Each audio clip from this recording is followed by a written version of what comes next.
Welcome to Rustbuster's installation guide for Chevy and GMC's 2007 to 2013 Silverado and Sierra 1500.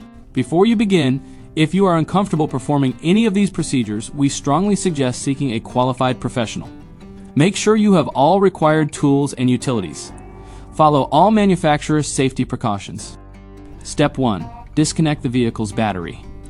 Inspect for fire hazards such as leaking fuel lines or engine components. Repair or remove any hazards before starting.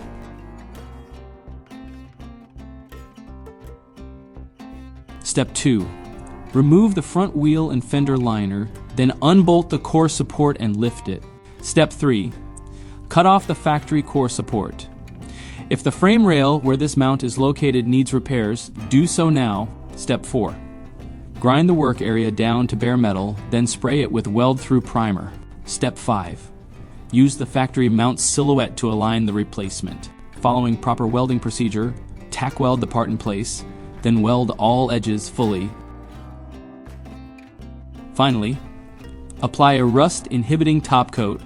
We recommend our Rustbuster Rust Converter and Primer Spray Paint. Once dry, reinstall the core support. Then reinstall the fender liner and wheel.